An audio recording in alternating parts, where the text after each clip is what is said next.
സാറേ, ഉദയംപേരൂർകാരി രേഷ്മയുടെ വിവാഹ തട്ടിപ്പിൽ അമ്പരന്നിരിക്കുകയാണ് പോലീസ്. സാർ ഇന്നലെ അതുമായി ബന്ധപ്പെട്ട ഒരു വാർത്ത ചെയ്യുകയും ചെയ്തതാണ്. ശരിക്കും 10 പേരെ കല്യാണം കഴിച്ചിട്ടുണ്ട് രേഷ്മ. 11ാമത്തെ വിവാഹം കഴിക്കാൻ പോകുന്നതിനിടയിലാണ് അറസ്റ്റ് രേഖപ്പെടുത്തുന്നത്. ഇന്ന് അതുമായി ബന്ധപ്പെട്ട് വന്നിരിക്കുന്ന പുതിയൊരു വാർത്ത, ഒരു സുഹൃത്തിനെ സഹായിക്കാൻ കൂടി ഇവർ വിവാഹം ചെയ്തിട്ടുണ്ട് എന്നാണ്. അതായത് രേഷ്മ മുൻപ് തിരുവനന്തപുരത്ത് ജോലി ചെയ്തിരുന്ന കാലത്തായിരുന്നു ആ വിവാഹം. ഒന്നിച്ച് താമസിച്ചിരുന്ന സുഹൃത്തുക്കളിൽ ഒരാളെ വീട്ടുകാർ കല്യാണത്തിന് നിർബന്ധിച്ചു. രേഷ്മയോട് വിവരം പറഞ്ഞ യുവാവ് തന്നെ വിവാഹം കഴിക്കണമെന്ന് ആവശ്യപ്പെട്ടു. യുവാവ് രേഷ്മയെ വിവാഹം കഴിക്കുകയും ചെയ്തു. 3 ദിവസം കഴിഞ്ഞപ്പോൾ രേഷ്മ ഇവിടെ നിന്ന് മുങ്ങിയെന്നാണ് പോലീസ് പറയുന്നത്. ഇങ്ങനെയാണ് 10 പേരെയും രേഷ്മ വഞ്ചിച്ചുകൊണ്ടേയിരുന്നത്. ഈ 10 പേരെ വിവാഹം കഴിച്ച സ്ത്രീയുടെ കഥ അല്ലെങ്കിൽ ഈ വിവരം വാർത്ത പുറത്തു വരുമ്പോൾ സാറിന് ഇതുമായി ബന്ധപ്പെട്ട് മറ്റെന്തെങ്കിലും ഓർമ്മ വരുന്നുണ്ടോ? അതായത് ഇതിനേക്കാൾ വിവാഹം കഴിച്ച ആരെങ്കിലും ഉണ്ടോ? 10 പേരെ 11ാമത്തെയാണ് പിടി വീണത്. പക്ഷേ 25 കഴിഞ്ഞ ഒരാളുണ്ട് ഇന്ത്യയിൽ. 25 പേര്. 25 വിവാഹം കഴിഞ്ഞു. അന്നേരം പിടിക്കപ്പെട്ടു. യുവതിയാണോ യുവാവാണോ? യുവാവ്, യുവതിയല്ല. ഇന്ത്യൻ കാസിനോ ആണ് അയാൾ. അയാള് ഭുവനേശ്വറുകാരനാണ്. അത് അയാള് വിദ്യാഭ്യാസമൊന്നുമില്ല, 10ാം ക്ലാസ് കഷ്ടിച്ചേ ഉള്ളൂ. പക്ഷെ നന്നായിട്ട് ഹിന്ദിയും ഇംഗ്ലീഷും ഫ്ലുവൻ്റ് ആയിട്ട് സംസാരിക്കും. നല്ല സുന്ദരനാണ്. 5 അടി 4 ഇഞ്ച് പൊക്കമുള്ളൂ. രമേഷ് കുമാർ എന്നാണ് പേര്. അയാള് കള്ള സർട്ടിഫിക്കറ്റ് ആണ് മൊത്തം. പാൻ കാർഡ് അതും ഇതെല്ലാം കള്ള സർട്ടിഫിക്കറ്റ് ആണ്. പക്ഷെ 5 അടി 4 ഇഞ്ച് പൊക്കമുള്ള ഒരാള്. അയാള് ഡോക്ടറായിട്ടും IAS കാരനായിട്ടും കൺഫർ ചെയ്ത IAS കാരനായിട്ടും അതൊരു സുപ്രീം കോടതിയിലെ അഭിഭാഷകനായിട്ടും ചാർട്ടേഡ് അക്കൗണ്ടന്റായിട്ടൊക്കെ ഇങ്ങനെ ആ രീതിയിൽ സംസാരിക്കാൻ വളരെ മിടുക്കനാണ്. അങ്ങനെയാണ് ഓരോരുത്തരെ വീതി. എന്നിട്ട് മാട്രിമോണിലിടും. എന്നിട്ട് ഡൽഹിയിലെ ഒരു ടീച്ചറിനെ കല്യാണം കഴിച്ചു. അന്നേരം പറഞ്ഞ സെൻട്രൽ സെക്രട്ടേറിയറ്റിലെ ക്ലർക്കാന്ന് പറഞ്ഞു. അവർ ഡൽഹിക്കാരി ആയതുകൊണ്ടേ. അപ്പൊ സെൻട്രൽ സെക്രട്ടേറിയറ്റ് ക്ലർക്കാന്ന് പറഞ്ഞിട്ട് വിവാഹം കഴിഞ്ഞു. ഇയാൾക്ക് 1956 ജനിച്ച ആളാണ്. പക്ഷെ 71 ഡേറ്റ് ഓഫ് ബർത്ത് പുള്ളി മാറ്റി വെച്ചിരിക്കുന്നത്. നല്ല സൗന്ദര്യമുണ്ട്, സംസാരിച്ച് വീഴ്ത്തും. അപ്പൊ അതുകൊണ്ട് എല്ലാവരും പുള്ളിയെ വിശ്വസിക്കുന്നു. ഭുവനേശ്വരിൽ ഇയാളെ പറ്റി അന്വേഷിക്കാൻ ചെന്നപ്പം തന്നെ അവർക്ക് വലിയ അതിശയമായി. ഇയാൾ എത്ര മാന്യനായിട്ട് അവിടെ ജീവിക്കുകയാണ്. പക്ഷെ ഇന്ത്യയിലെ പല സംസ്ഥാനത്ത് ഇതുപോലെ കല്യാണം നടത്തിയിട്ടുണ്ട്. അതായത് 27 കല്യാണം കഴിക്കുന്നവരെ മറ്റൊരു 28ാമത്തിൽ പോകുമ്പോഴായിരിക്കും ചിലപ്പോൾ പിടിച്ചിട്ടുണ്ടാവില്ല. അത് ഡൽഹിയിലെ ഒരു ടീച്ചർ അവരെ കല്യാണം കഴിച്ചിട്ട് ഒരു 13 ലക്ഷം രൂപ അവരെ അടിച്ചു മാറ്റി. അതിനാണ് പിടി വീണുപോയത്. പുള്ളിക്ക് ഒരു മണ്ടത്തരം പറ്റി അവിടെയാണ്. ആ 13 ലക്ഷത്തിന് അവര് ഇയാളെ പിന്നെ കണ്ടിട്ടില്ല. ഇങ്ങനെ തപ്പി നടന്നു കഴിഞ്ഞപ്പം വേറൊരു സ്ഥലത്ത് കല്യാണം കഴിച്ചതായിട്ട് ഇയാള് കല്യാണം കഴിച്ചായിട്ട് കണ്ടു. അപ്പം തന്നെ അവർക്ക് മനസ്സിലായി ചതിയാണെന്ന്. അവര് ഭുവനേശ്വർ ഡെപ്യൂട്ടി കമ്മീഷണർ ശങ്കർദാസ് എന്ന് പറഞ്ഞ ഇയാൾ ഭുവനേശ്വർക്കാരനായതുകൊണ്ട് അങ്ങർക്ക് പരാതി കൊടുത്തു. ആ പരാതി അവിടുത്തെ വനിതാ സെല്ലിൽ അയച്ചു. അപ്പോൾ എത്രയോ സ്ത്രീകളെയാണ് പറ്റിച്ചിരിക്കുന്നത്. അപ്പോൾ ആ വനിതാ സെല്ലുകാർ വളരെ കൃത്യമായിട്ട് അന്വേഷണമായിട്ട് മുന്നോട്ട് പോയി. അങ്ങനെയാണ് ഇയാളെ പിടിക്കുന്നത്. ഇയാള് ഭുവനേശ്വറിൽ പല സ്ഥലത്തും പാരാദ്വീപിലും ഒക്കെ, ഭുവനേശ്വറിന്റെ അടുത്ത് അവിടെയുള്ള പാരാദ്വീപിലൊക്കെ ഇയാൾ നിത്യസന്ദർശകനാണ്. അയാള് ഭുവനേശ്വറിലെ ശനി ക്ഷേത്രത്തിൽ എത്തിയപ്പോഴാണ് കൂട്ടുവീണത്. അന്നേരമാണ് വനിതാ SI മാരും ഡെപ്യൂട്ടി കമ്മീഷണർ എത്തിയത്. അത് 2022 ഫെബ്രുവരി 14 അതുവരെ കല്യാണം കഴിച്ച് നടന്നു എന്നുള്ളതാണ് ഒരു പ്രത്യേകത. കാരണം ഇയാളുടെ സംസാര രീതിയിലായിരുന്നു വീണു പോകുന്നതാണ് പല സ്ത്രീകളും പിന്നീട് ഇന്റർവ്യൂ നടത്തിയപ്പം പറയുന്നത്. വളരെ എല്ലാ ഭാഷയിലും സംസാരിക്കും. ഒരുവിധപ്പെട്ട ഒഡീഷ ഭാഷയൊക്കെ അറിയാം. പിന്നെ ഹിന്ദി നന്നായിട്ട് പറയും, ഇംഗ്ലീഷ് നന്നായിട്ട് പറയും. പക്ഷെ 10ാം ക്ലാസ് പോലും വിദ്യാഭ്യാസം പ്രായോഗിക പരിജ്ഞാനം കൊണ്ടാണ്. പിന്നെ ഇവർ VIP ആയിട്ടുള്ള സഹവാസം കണ്ടേക്ക് വരുന്നത്. ഇയാൾ വലിയ മാന്യനായിട്ട് എല്ലായിടത്തും പോകുന്നതുകൊണ്ട് അവരുടെ ആ ലെവൽ ഓഫ് തിങ്കിങ് ഇയാൾ പതുക്കെ അക്യൂർ ചെയ്തിട്ടുണ്ടാവും. കാരണം ഇയാൾ അതുകൊണ്ടാണ് ഇത്രയും കല്യാണം കഴിച്ചിട്ട് ആർക്കും ഒരു സംശയമില്ല ഭാര്യമാർക്ക്. ഇപ്പൊ നമുക്ക് ഇപ്പൊ ഇവിടുത്തെ രേഷ്മയുടെ കേസിന് കാരണം ആർക്കും സംശയമില്ല. പക്ഷെ അവിടെ 27 ഭാര്യമാരെ സ്ത്രീകളെയാണ് പറ്റിച്ചത്. ഇവിടെ 27 പറ്റിച്ചിട്ടുണ്ട്. ഇവിടെ 10 പുരുഷന്മാരെ പറ്റിച്ചു. രണ്ടും ഈക്വൽ ആണ്. അപ്പൊ അവിടെ സാമ്പത്തികമാണ് പറയാൻ. ഇപ്പൊ രമേഷിന്റെ കാര്യമാണെങ്കിൽ സാമ്പത്തികമായിട്ട് അവരെയൊക്കെ പറ്റിച്ചിട്ടുണ്ട്. 27 ഭാര്യമാരെയും പറ്റിച്ചത് അങ്ങനെയാണ്. പക്ഷെ ഇവിടെ രേഷ്മ സാമ്പത്തികമായി ആരെയും പറ്റിച്ചു എന്ന വാർത്തകൾ വരുന്നില്ല. പോലീസ് അത് സ്ഥിരീകരിച്ചിട്ടുമില്ല. രേഷ്മയുടെ മൊഴിയുള്ളത് സ്നേഹത്തിന് വേണ്ടിയിട്ടാണെന്നാണ്. അങ്ങനെ പറയുന്നുണ്ടെങ്കിലും ഇവർക്ക് വരുമാനമൊന്നും ഇല്ലല്ലോ, ജോലിയൊന്നും ഇല്ലല്ലോ. അപ്പൊ ഈ കല്യാണം കഴിക്കുന്ന ആള് പുതുമണവാളനാണ്, ഭാര്യയാണ്, പുതുമണവാട്ടിയാണ്. അപ്പം അവരെ കുറച്ച് പൈസ എന്തെങ്കിലും കൊടുക്കുമായിരിക്കും. പക്ഷെ പലരും പറഞ്ഞിരിക്കുന്നത് താലിച്ചരണം മാത്രമേ ഉണ്ടായിരുന്നുള്ളൂ കല്യാണത്തിന്, അത് മാത്രമേ കേട്ടിട്ടുള്ളൂ, സ്വർണം കൊടുത്തിട്ടില്ല, പണം കൊടുത്തിട്ടില്ല എന്നൊക്കെ പറയുന്നുണ്ട്. അതുണ്ടെങ്കിലും ഒരു മാസം എങ്ങനെയായാലും ഇവരുടെ ഈ രീതിയിലുള്ള നടപ്പുമൊക്കെ ആകുമ്പോൾ ബ്യൂട്ടി പാർലറിലൊക്കെ പോകുന്നുണ്ട്. അപ്പൊ അതൊക്കെ ആകുമ്പോൾ ഒരു മാസം 10,000, 15,000, 20,000 രൂപ അവർക്ക് വേണം. അത് പുതിയ ഭർത്താക്കന്മാർ തീർച്ചയായിട്ടും അന്വേഷണം അവരത് വെളിയിൽ പറയത്തില്ല, നാണക്കേട് മാനക്കേട് കാരണം. കാരണം ഇങ്ങനെ ഒരു സ്ത്രീയെ ഇവര് എപ്പോഴും മേക്കപ്പ് ചെയ്ത് നല്ല മിടുക്കിയായിട്ട് നടക്കുകയും ചെയ്യുന്നുണ്ട്. ആ കോട്ടയത്തെ ആളുടെ ആ ഒരു കല്യാണത്തിന് പ്രപ്പോസൽ മാട്രിമോണി ചെയ്തപ്പോൾ ഇവര് അവിടെ പോയി കണ്ടിട്ട് അയാളുടെ കാറിലാണ്, അയാളുടെ 2 വീലറിൽ വെമ്പായത്ത് വന്നെന്നാ പറയുന്നത്. അപ്പൊ നന്നായിട്ട് സംസാരിച്ച് എല്ലാവരും പറ്റിക്കും. അതൊരു കഴിവ് തന്നെയാണ്.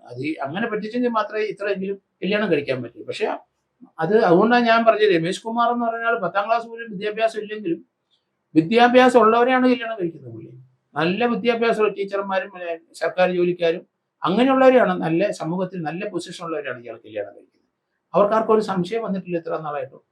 പക്ഷേ ഡൽഹിയിലെ ടീച്ചറിന്റെ അവിടെയാണ് അടിപതറിപ്പോയത്. അതിനകത്ത് സ്വല്പം പൈസ, കാരണം അവര് പണം കിട്ടാത്തതുകൊണ്ടായിരിക്കും 13 ലക്ഷം രൂപ ഭർത്താവ് വാങ്ങിച്ചുകൊണ്ട് പോയി പറ്റിച്ചു. അത് പിന്നീട് അന്വേഷിച്ചപ്പോഴാണ് വേറൊരു ലേഡിയായിട്ട് ഇവർക്ക് ബന്ധമുണ്ടെന്ന് തോന്നി കഴിഞ്ഞപ്പോൾ ഇവരെ പറ്റിക്കാൻ. ചില സ്ത്രീകൾ അത് അംഗീകരിക്കുന്നില്ല. അതുകൊണ്ടാണ് ടീച്ചറുമാണ്, നല്ല ക്യാരക്ടറുള്ള സ്ത്രീയാണ്, അവർക്ക് പറ്റിപ്പോയപ്പോഴാണ് പിടി വീണത്. അതുകൊണ്ട് ഇന്ത്യയിലെ ഇതുപോലെ വീരന്മാർ ധാരാളമുണ്ട്, കാസിമന്മാർ ധാരാളമുണ്ട്. പക്ഷെ ഇപ്പം കേരളത്തിലെ ഈ ഒരു ലേഡിയുടെ കാര്യം വന്നപ്പോഴാണ് എനിക്ക് മറ്റേത് ഓർമ്മയും വന്നത്. സാറിന്റെ ഈ ഏതെങ്കിലും സർവീസ് കാലഘട്ടത്തിൽ ഇത്തരത്തിലുള്ള വലിയ വിവാഹ തട്ടിപ്പുകൾ ഉണ്ടായിട്ടുണ്ടോ? ഇതേപോലെ സ്ത്രീകൾ ഉൾപ്പെടുന്ന കേസുകൾ ഉണ്ടായിട്ടുണ്ടോ? ഞാൻ അങ്ങനെ എടുത്തിട്ടില്ലെന്ന് എനിക്ക് തോന്നുന്നത്. പക്ഷേ പലയിടത്തും പോയി പുരുഷന്മാര് ഓരോ സ്ഥലത്ത് പോയി കല്യാണം കഴിച്ചു പോകുന്നവർ 2, 3 ഒക്കെ കണ്ടിട്ടുണ്ട്. സ്ത്രീകളെ ആദ്യമായിട്ടാണ്. സ്ത്രീകളെ ഞാൻ ആദ്യം കാണുന്നത് അങ്ങനെ തട്ടി കല്യാണം ഇപ്പൊ ഇനിയിപ്പോ അതിന്റെ ഒരു സ്കോപ്പ് ഇല്ലാന്ന് എനിക്ക് തോന്നുന്നു. കാരണം ലിവിങ് ടുഗദർ അല്ലേ എല്ലായിടത്തും. അതുകൊണ്ട് വിവാഹത്തിന് ലിവിങ് ടുഗദർ ആയതുകൊണ്ട് ഒരു കല്യാണ പന്തല് വേണ്ട, ഒരു പാർട്ടി വേണ്ട, ഒന്നും വേണ്ട. രണ്ടുപേരും ഒന്നിച്ച് കൈ കൊടുത്ത് അങ്ങ് പോയി താമസിക്കുകയാണ്. പിന്നെ ഒരാൾ മറ്റൊരാളെ കൂടെ കൊന്നുകളയും. ആരാ കൊല്ലുന്നതെന്നറിയത്തില്ല, എങ്കിലും അത് ഒരു കൊലപാതകത്തിലാണ്. ഇതുവരെ കേരളത്തിലെ ലിവിങ് ടുഗദർ എല്ലാം കണ്ടിരിക്കുന്നത് എല്ലാം കൊലപാതകത്തിലൂടെ പോയിട്ടുണ്ട്. അല്ലാതെ ലിവിങ് ടുഗദർ നമ്മൾ അറിയുന്നില്ല. തെറ്റിയ ലിവിങ് ടുഗദർ എല്ലാം മർഡറിലേക്കാണ് പോയിരിക്കുന്നത്. അതുകൊണ്ട് പിന്നെ ഇതുപോലെ ഈ ആളെ ഈ വനിത രേഷ്മ സെലക്ട് ചെയ്ത ആള് ഏത് ടൈപ്പിലുള്ളതാണ് എന്ന് മനസ്സിലാകുന്നില്ല. പക്ഷെ ഇപ്പൊ ഒരു പഞ്ചായത്ത് മെമ്പറെ കയറി പിടിച്ചപ്പോഴാണ് കുഴഞ്ഞു പോയത്. പക്ഷേ സാമ്പത്തികമാണെങ്കിൽ ഒരു അമേരിക്ക 8ാമത്തെ 9ാമത്തെ കല്യാണം കഴിച്ചിരിക്കുന്നത് അമേരിക്കയിലെ ഒരു നഴ്സായ ആളെയാണ്. അപ്പോൾ ശരിക്കും പണമുള്ള ആളാണെന്നാണ് പറയപ്പെടുന്നത്. അങ്ങനെയാണെങ്കിൽ സാമ്പത്തികം മോഹിച്ച് അവിടെ നിൽക്കേണ്ടിയിരുന്നു. പക്ഷേ അടുത്ത ആളെ തേടി ഇവിടെ വെമ്പായത്തെ ആളെ കല്യാണം കഴിക്കാൻ വരുന്നു. ഒപ്പം തന്നെ കോട്ടയം സ്വദേശിക്ക് വാക്ക് കൊടുത്ത അയാളുടെ ബൈക്കിലാണ് വന്നിരിക്കുന്നത്. 11 കഴിഞ്ഞ് 12ാമത്തത് സെലക്ട് ചെയ്ത് വെച്ചിരിക്കുകയാണ്. അപ്പോൾ സാമ്പത്തികം മാത്രമാണ് എന്നൊക്കെ പറയാൻ പറ്റുമോ? അല്ല, അവർക്കൊരു വരുമാനം ഇല്ലല്ലോ, വേറെ സ്വത്തില്ല, ഒന്നുമില്ല. അമ്മ മാത്രമേ ഉള്ളൂ, കൊച്ചുണ്ട്, ഒരു കുട്ടിയുണ്ട്. അപ്പൊ പിന്നെ ചെലവ് കഴിയണ്ടേ? അതുകൊണ്ട് ഇവരാരും അവരെ പൈസ വെട്ടിച്ചെന്ന് പറയുന്നത്. എന്നാലും ഒരു മാസം ഒരു കല്യാണം കഴിച്ചാൽ ഒരു 10-15 രൂപ ഒപ്പിക്കാൻ പറ്റും. അങ്ങനെ അതുകൊണ്ട് ആ കല്യാണം ഇപ്പം പിടിച്ചില്ലെങ്കിൽ ഇത് തുടർന്നുകൊണ്ടിരിക്കും. ജയിലിൽ നിന്ന് വന്നാലും തുടർന്നുകൊണ്ടിരിക്കും. ഈ ഒരു പോലീസിനോട് പറഞ്ഞിട്ടുണ്ട്, എന്നെ ജയിലിൽ അടക്കണം, പുറത്തു വിട്ടാൽ ഇനിയും വിവാഹം കഴിക്കും എന്ന് പറഞ്ഞിട്ടുണ്ട്. ഇങ്ങനെ കേരളത്തിൽ ഇങ്ങനെ ഇഷ്ടംപോലെ ആൾക്കാരുണ്ടല്ലോ. അതുകൊണ്ട് അവർക്ക് ഇപ്പം മോഷണം അവർ നടത്തുന്നില്ല. അല്ലെങ്കിൽ മോഷണം നടത്തുന്ന സ്ത്രീകൾ ധാരാളം കേരളത്തിലുണ്ട് ഇപ്പം. പക്ഷെ ഇവര് മോഷണത്തിന് പോകുന്നില്ല. അതിന് നല്ല ഒരു ഫ്രോഡ് ചീറ്റിങ്ങിലോട്ട് വന്നാൽ അതിൽ പൈസ വരുമല്ലോ. അതാണ് അവരുടെ തന്ത്രം. ഹൗസ് ബ്രേക്ക് വേണ്ട ആവശ്യമില്ല, വീട് പൊളിക്കേണ്ട ആവശ്യമില്ല, അങ്ങനത്തെ കാര്യങ്ങളൊന്നും വേണ്ട, മർഡർ ചെയ്യേണ്ട ഒന്നും വേണ്ട. ഇത് മതി. ഇതിങ്ങനത്തെ ധാരാളം ആൾക്കാർ എവിടെയെങ്കിലും ഒന്ന് ചേക്കേറാൻ വേണ്ടി നടക്കുന്നുണ്ട് കേരളത്തിൽ. അപ്പോൾ ഇതുപോലെ ആരെങ്കിലും ധൈര്യമായിട്ടുണ്ടെങ്കിൽ അവർക്ക് പിന്നെ ഈ പറ്റ് വിളി പറയാൻ നോക്കൂല. ഇപ്പം 10 പേര് മാന്യന്മാര് വെളിയിലുണ്ടല്ലോ. ഇങ്ങനെ പറ്റിപ്പോയി, രേഷ്മേനെ പറ്റിച്ചെന്ന് ഇങ്ങനെ സ്ത്രീ നമ്മളെ പറ്റിച്ചിട്ട് പോയെന്ന് അവർക്ക് വെളി പറയാൻ നോക്കില്ല. അവര് ഇനി മറ്റ് നാശനഷ്ടങ്ങൾ എന്തെങ്കിലും അവർക്ക് ഉണ്ടാവുമെന്ന് പേടിച്ചിട്ട് ഇവളോട് സഹകരിക്കുകയാണ് അവര് ചെയ്യുന്നത്. അതുകൊണ്ടാണ് കോട്ടയത്തുള്ള ആള് വേറൊരു കല്യാണത്തിനാണോ എന്തോ ഒരു ആവശ്യം വന്നപ്പോൾ അയാൾ ഇവിടെ കൊണ്ട് വിട്ടിട്ട് പോയി. അപ്പൊ അവർക്ക് ഈ കല്യാണം കഴിച്ചവർക്കൊക്കെ മനസ്സിലാവുമെന്ന് എനിക്ക് തോന്നുന്നത്. അവർക്കൊക്കെ അറിയാമെന്ന് തോന്നുന്നു. അങ്ങനെയുള്ള ക്യാരക്ടേഴ്സ് ആണ് ഈ കല്യാണത്തിനകത്ത് കൈ കൊടുത്തതെന്ന് എനിക്ക് തോന്നുന്നു. പക്ഷേ കുടുംബാംഗങ്ങളുമായിട്ട് കൃത്യമായിട്ട് ബന്ധം പുലർത്തിയിരുന്നു എന്നൊക്കെ മൊഴിയുണ്ട്. എല്ലാവരെയും കൃത്യമായിട്ട് അലാറം വെച്ചിട്ടാണ് ഓരോ വീട്ടിലോട്ട്, ഈ 10 വീട്ടിലോട്ടും വിളിക്കുകയായിരുന്നു, ഭർത്താക്കന്മാരെയും വിളിക്കുകയായിരുന്നു, സുഖവിവരങ്ങളെല്ലാം അന്വേഷിക്കുകയും ചെയ്തിട്ടുണ്ട്. ഒരു ടൈം വെച്ച് എല്ലാവരുമായിട്ട് ബന്ധം കീപ്പ് ചെയ്ത് പോകുന്നുണ്ട്. അപ്പൊ ഒരു ചതിയുടെയൊക്കെ ഒരു എങ്ങനെയാണ് അത് നമുക്ക് ഊഹിച്ചെടുക്കാൻ പറ്റുക? ചതിയാണ്, ചീറ്റിംഗ് ആണല്ലോ. അപ്പൊ അത് ഇപ്പം ആള് കൂടി 10 ആയി കഴിഞ്ഞപ്പം പുള്ളി നല്ല ടൈറ്റ് ഷെഡ്യൂളായി. അതുകൊണ്ട് ഇനി ഒരു 10 ഇപ്പുറം വീണു പോകും, പിന്നെ നിൽക്കാൻ ഒക്കില്ല. എന്തായാലും ഇന്നിപ്പോ ഇത്രയും ചീറ്റിംഗ് നടത്തിയ ഒരു സ്ത്രീക്ക് ശിക്ഷ ഏത് തരത്തിലായിരിക്കും? അതിനകത്ത് ചിലപ്പം റിമാൻഡ് ചെയ്ത് കുറ്റച്ചാർജ് കൊടുത്താലും ശരി, ഈ പറ്റിച്ചവരാരും വന്ന് ഇവർക്കെതിരായിട്ട് പറയാൻ പോകുന്നില്ല. അതെ, ഇനി വരാൻ പോകുന്നത് ആ പഞ്ചായത്ത് മെമ്പർ മാത്രം ചിലപ്പം അയാളെ പറ്റിച്ചെന്ന് മാത്രം മൊഴി കൊടുത്തേക്കുമായിരിക്കാം. ഈ പറ്റിക്കപ്പെട്ടിരിക്കുന്ന 8-10 പേരുണ്ടല്ലോ, അത് ഇവർക്കെതിരായിട്ട് മൊഴി കൊടുക്കില്ല, കോടതി കൊടുക്കില്ല. കാരണം അവർക്കറിയാം ഇത് അവർ വലിയ കുഴിയിലല്ലേ ചാടിയത്. ഇനി ഇതുമായിട്ട് ബന്ധപ്പെട്ട് വേറെ ഏതെങ്കിലും ഉണ്ടോ ഇല്ലയോ, ഒഫൻസ് ഉണ്ടോ ഇല്ലയോ എന്നറിയത്തില്ല. അപ്പൊ അവർ ഭയപ്പെട്ടേ നിൽക്കുകയുള്ളൂ, ഇവിടെ പിണക്കാതെ തന്നെ അവർ പോവുള്ളൂ എന്ന് എനിക്ക് തോന്നുന്നു. മനുഷ്യനല്ലേ അവര്. ഇവളിനി ആരാണ്, ഇവളുടെ ക്യാരക്ടർ എന്താണെന്ന് നമുക്ക് അറിഞ്ഞൂടാ. രേഷ്മയെ പറ്റി ഇപ്പൊ ആകെ ഇടയ്ക്കിടയ്ക്ക് ഇങ്ങനെ വിവാഹം കഴിക്കുന്നല്ലാതെ മറ്റ് ഒഫൻസുകൾ. അപ്പൊ അതാണ് ഞാൻ പറയുന്നത്, ഇവർക്ക് എവിടുന്നാണ് പണം വരുന്നത്, വേറെ എന്തെങ്കിലും ഇടപാടുകൾ ഉണ്ടോ, ഇനി ഡ്രഗ്സ് ഉണ്ടോ? ഡ്രഗ്സ് ഒക്കെ വിറ്റ് കഴിഞ്ഞാൽ നല്ല പൈസ കിട്ടും. അത് ഇനിയേ നമുക്ക് അറിയാൻ ഒക്കുള്ളൂ.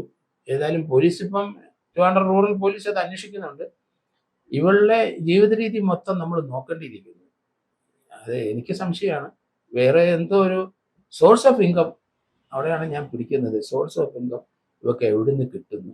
ഈ പറ്റിക്കപ്പെട്ട ഭർത്താക്കന്മാർ കൊടുത്തതാണോ, അതോ വേറെ വരുമാനമുണ്ടോ? ഉണ്ടെങ്കിൽ അത് പോലീസ് കണ്ടുപിടിക്കണം. അത് ഏതായാലും ഇതിനകത്തുനിന്ന് അത് അവള് പറഞ്ഞല്ലോ, ഇത് നല്ലൊരു ഏരിയ ആയിട്ട് അവർക്ക് തോന്നി. കാരണം ഇങ്ങനെ പറ്റിക്കപ്പെട്ടവരാരും മൊഴി കൊടുക്കാനൊന്നും പോകത്തില്ല. സാധാരണ രീതിയിൽ കോടതിയിലും മറ്റിലും പോകാൻ സാധ്യതയില്ല. അവര് ഇവിടെ പരിചയമില്ലെന്ന് പറഞ്ഞാൽ എന്നാ ചെയ്യണം? വിവാഹം കഴിച്ചതിന് റെക്കോർഡൊന്നും ഇല്ലല്ലോ, രേഖയില്ല. അതുകൊണ്ട് ഞങ്ങൾക്ക് പരിചയമില്ല എന്ന് പറഞ്ഞാൽ എന്ത് ചെയ്യും? കോടതി കൊടുക്കുന്ന മൊഴി അങ്ങനെയാണ്, അങ്ങനെ വരുവുള്ളൂ. അവരാരും ഇവളെ ശിക്ഷിക്കാനായിട്ടൊന്നും തയ്യാറാകത്തില്ല. കാരണം അവര് കോടതി വന്ന് ഇതൊരു പബ്ലിസിറ്റിക്ക് അവരാരും നിന്നു കൊടുക്കത്തില്ല. കാരണം അവർക്ക് ഇനി ഒരു കുടുംബവും ചിലപ്പം വേണ്ട ചിലർക്ക്. അപ്പൊ ഈ ഒരു പഴയ കഥ കിടക്കുന്നവർക്ക് വലിയ ബുദ്ധിമുട്ടാണ്. ഇത് ജില്ലയെങ്ങാനും മാറി വേറെ ജില്ലയിലെങ്ങാനും പോയി കല്യാണം കഴിച്ച് കേസുമായിട്ട് താമസിക്കാനേ പറ്റുള്ളൂ. ഇതുപോലെ ഏതായാലും വളരെ രസകരമായ ഒരു സാധനമാണ് ഇത്. കാരണം അവള് ഇവരെ സബ്സിക്വന്റ് കോണ്ടാക്ട് ആണ് പറഞ്ഞത്, ഇനി ഞാൻ വിട്ടാൽ വീണ്ടും കല്യാണം കഴിക്കും എന്നൊരു ഭീഷണി കേരള സമൂഹത്തിന് എതിരായിട്ട് നടത്തിയിട്ടാണ് രേഷ്മ ജയിലിലോട്ട് പോയത്. രേഷ്മയുടെ കെണിയിൽ മറ്റൊരു പുരുഷൻ പെടാതിരിക്കട്ടെ എന്ന് നമുക്ക് അത് ആഗ്രഹിക്കാം. ഇല്ല, രേഷ്മ ജാനത്ത് ഇറങ്ങിയാൽ ആര് രേഷ്മയാണെന്ന് അറിയത്തില്ലല്ലോ ആൾക്കാർക്ക്. ഇവള് വേറെ ലെവലിൽ പോയി ബ്യൂട്ടി പാർലറിലൊക്കെ പോയി വേറെ ഷേപ്പിലൊക്കെ വന്ന് ആള് വീഴും. ഇഷ്ടംപോലെ ആളെ കിട്ടും കേരളത്തിൽ. മലയാളികൾ അങ്ങനെയാണ്. കാരണം ആ അമേരിക്കക്കാരെന്ന് പറയാം, അയാള് ഈ നഴ്സിംഗ് മെയിൽ നേഴ്സ് എങ്ങാണ്ട് അവിടെ എങ്ങനെയാ പോയി എത്ര നാൾ അവിടെ നിൽക്കുമെന്ന് അറിയത്തില്ല. വന്നപ്പോൾ ഒരു കല്യാണം കഴിച്ചപ്പോൾ അവർ സംസാരിച്ചപ്പോൾ കൊള്ളാമെന്ന് തോന്നി, അയാളങ്ങ് കല്യാണം കഴിച്ചു, ആ വീട്ടിൽ താമസിച്ചു, മധുവിധു അവിടെ ആഘോഷിച്ചു. അയാൾ പോയ ശേഷം 10 ദിവസം കൊണ്ട് അവിടെ നിന്നു. അതിനുശേഷമല്ലേ പോകുന്നത്. അവരൊന്നും ഇതൊക്കെ അന്വേഷിക്കാത്തത് എന്താ? അവരുടെ ക്യാരക്ടർ എങ്ങനെയാലും ക്യാരക്ടർ മോശമായിരിക്കും. അവരെ കാര്യം കല്യാണം കഴിക്കുന്നവരും രഹസ്യമായിട്ട് ചെല്ലുന്നു. കാരണം വേറെ പല ബന്ധങ്ങളും ഉണ്ടാവും. പറഞ്ഞിരിക്കുന്ന ബീഹാറിലെ അധ്യാപികയാണ് അങ്ങോട്ട് പോകുന്നതാണ് പറഞ്ഞിരിക്കുന്നത്. അപ്പോൾ സ്വാഭാവികമായിട്ടും ജോലി സ്ഥലത്തേക്ക് പോകുമ്പോൾ അങ്ങനെ ഫോൺ വിളി മാത്രമല്ലേ ഉണ്ടാവുകയുള്ളൂ. അങ്ങനെയും ചതിയിൽ പെടുന്നതാവാം. നല്ല നല്ല നല്ല ബുദ്ധിപരമായ സെലക്ഷനാണ് ബീഹാറി ജോലി. കാരണം ഓരോന്നും നമ്മൾ നോക്കുമ്പോൾ നല്ല വയസ്സാണ് ഈ കാര്യത്തിൽ. പിന്നെ ബ്യൂട്ടി പാർലറിൽ പോകുന്നു, അവിടെ മേക്കപ്പ് ചെയ്യുന്നു, സൗന്ദര്യം നിലനിർത്തുന്നു. അപ്പൊ 31 വയസ്സെങ്ങാണ്ടുള്ളൂ തോന്നുന്നു. അപ്പോൾ ഒരു 10-15 വർഷം കൂടെ ഈ രീതി മുന്നോട്ട് പോകാമെന്നാണ് എനിക്ക് തോന്നുന്നത്. ഓക്കെ സാർ, എന്തായാലും